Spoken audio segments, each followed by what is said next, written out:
Hi everyone, happy Super Bowl weekend. Me and Max are here and we are gonna be making really decadent but really simple brownies. You don't need a whole lot. You need sugar, white sugar, flour, regular all-purpose. You need 2 sticks of butter. I like using a brick of Kerrygold. The reason I like to use it is that it is salted and it also, it just has a really good flavor. Any butter is fine. I have 2 packages of Ghirardelli 100% cacao chocolate. That is going to come out to about 8 ounces of chocolate. And I have 5 eggs and vanilla, and that's it. That's all you need. So 1, 2, 3, 4, 5-ish ingredients, all right? All right, so the first step for these brownies is cracking 5 eggs into the bowl and then 3 cups of sugar. And what you're gonna do is you're actually going to whip the eggs and the sugar together for 10 full minutes. It sounds excessive, but what's going to happen is that the eggs are going to end up with a ribbon-like texture, and that is actually the entire structure of the brownie. There's only gonna be 1.5 cups of flour in these, so the ratio of eggs to everything else is more eggs than anything else, basically health food. So are you ready, Max? Yeah? Okay, you wanna start, let's crack eggs. 1, can you count? 1, 2,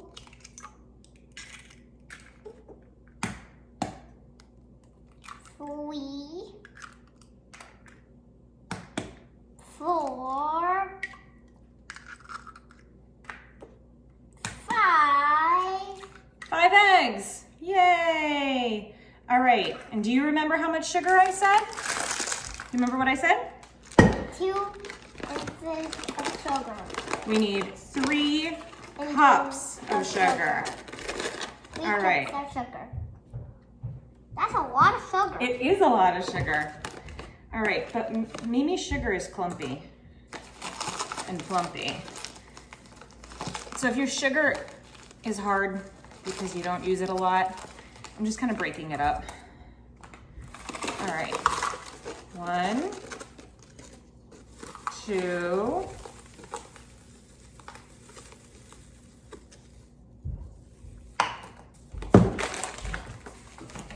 3. I did the big piece. yeah, you did. Hey. Okay, we're not gonna use this clump of sugar. See, it's real cooking. Okay, we're gonna call that 3. I do the big clump. All right, so Max and I are mixing. I just want to show you how yellow the eggs are. We are only 1.5 minutes into getting these mixed. You absolutely should do this in your stand mixer if you have one, but Max would be like, well, look. So we are cooking together. So 10 minutes of mixing for a little guy is a lot of fun. I highly recommend it.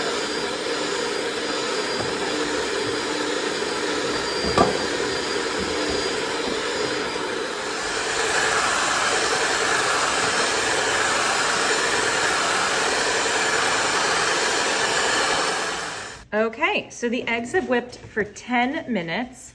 They are thick, they are pale in color, and the sugar is fully dissolved into them. Okay, so the eggs are all set. They're over here. They're waiting for us. My handy dandy helper, Max, broke up all of the chocolate into this pot.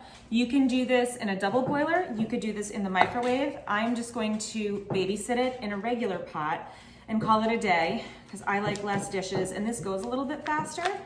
He has the chocolate broken up into squares. The smaller your chocolate is broken, the faster it will melt. Likewise, I am going to slice the butter up a little bit as I go and stick it in sort of chunks. All right. I'm gonna meet you guys at the stove and show you the melting process. All right, we're at the stove.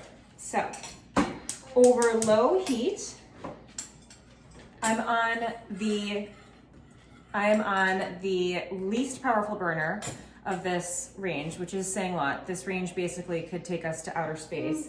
The middle burner over here is like burn everything burner. So we are going to slowly, see the chocolate is already melting. See, I just have like kind of a pile going on. Careful, Max. Max, No. please don't yell at me, honey. I know what I'm doing. I need it melted. Okay. Put it. He's telling me what to do, fully. Am I in charge or are you in charge? I'm in charge. Okay. I'm in charge. If you're not using a double boiler and you're not using the microwave, you do need to watch this. Do not walk away. Do not start paying bills. Don't get on the phone. Don't start scrolling Instagram. You will burn the chocolate. Burnt chocolate means you have to start all over again. Don't do that. That's cold. So we turned our chocolate off. It still probably, yeah, it's still got a couple of lumps of butter in here, but they're gonna melt as it kind of all cools off. All right, so the chocolate is melted. I have it right here cooling off. The eggs are waiting for us. Now we need to get our pan ready. Usually I like to do a parchment paper sling because that really helps to make it so that you can take the entire sheet of brownies out of the pan and then slice them neatly that way. My mom doesn't have any parchment, and so we are going to spray it and we're gonna make a foil sling, and it's gonna be just as good. There's always a workaround. So I sprayed the pan. Now you're not lining the entire pan with foil. You're making a sling, like so. And now you're gonna spray the foil as well. All right, that's done. So the brownies. Okay, so our pan is ready, and now we're gonna finish off the recipe. We are going to do a tablespoon of vanilla. Yep. When I was growing up, my mom would always just fill up the cap with some vanilla, and that would be the right amount of vanilla every single time for every recipe. I don't tend to measure the vanilla. I think that I probably put in between the tablespoon. Is it time to put the chocolate in? Yes. Yes, it is time to put the chocolate in. So I like to stream the chocolate in slowly. Pour it in. Yeah. And then mix it. Because the chocolate is still warm. Max, please move your head. I don't want you to get chocolate in your head. All right, slow. Yep. Chocolate. Yummy.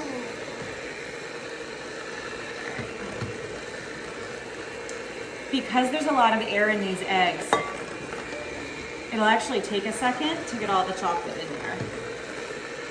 I'm actually gonna stop the mixer because we have to. It's not a mixer. Yes, it's a mixer because we need to get every last drop of chocolate out. So I'm just taking a rubber spatula and I am making sure that every ounce of chocolate gets in. If you used unsalted butter at this time, I would recommend putting in about a teaspoon of fine salt. Sea salt or table salt, either one is fine. And I just want to incorporate the chocolate fully. We're not quite there. I'm not going to spill it out, honey. I'm just showing everyone. All right, and that's good enough. All right, so now we're going to get the brownies into the pan. Oh yeah.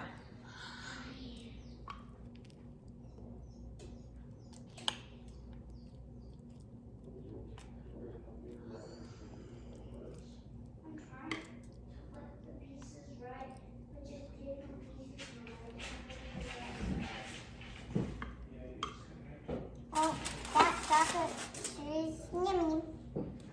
Mm-hmm. Yum. You think these are going to be good? Yep.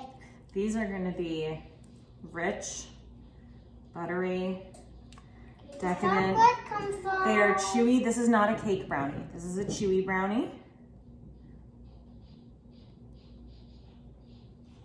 Oh man, yes. Yum. I know. I'm gonna keep scraping this in, and then we're gonna get them into a 375-degree oven for around 30 to 35 minutes. I need to go out of there, Mommy. I know, I'm gonna do it, honey. I'm gonna make it all good. All right, the brownies are out of the oven. How do I know that they're done? So they're starting to pull away from the edges. They have a shiny, crackly top. And when I kind of put my finger on the top, it doesn't sink in immediately. You could put a knife in to see if it came out clean, but actually that would be slightly over-baked for these. You would want a little bit of crumb sticking to them. The worst crime with a brownie is to have it be completely overcooked. You'd rather have these fudgy than have them be completely dead. It's not a cakey brownie, it's a fudgy brownie. And as soon as these are cooled off, we are gonna taste them. All right, it's time. We're gonna take our brownies out of the pan. They're gonna come out in one motion, just like that. Okay. Are we gonna just start right with the middle, guys? Yeah. Are you corner people or middle people? Corner people or middle people? I'm a corner person. I'm people. I'm a corner people. I'm a side people. Check out the fudginess, and that's an edge. I'm a side people. Okay, hold on. I'm All right. a side people. I'm the. Check that out. Here you go, Teo. Thanks. All right. Oh, Daddy's all lined up too? Middle piece for Daddy. Oh, that's a nice big one. Thank you. And a piece for Max. The fudginess. And a corner for Mommy.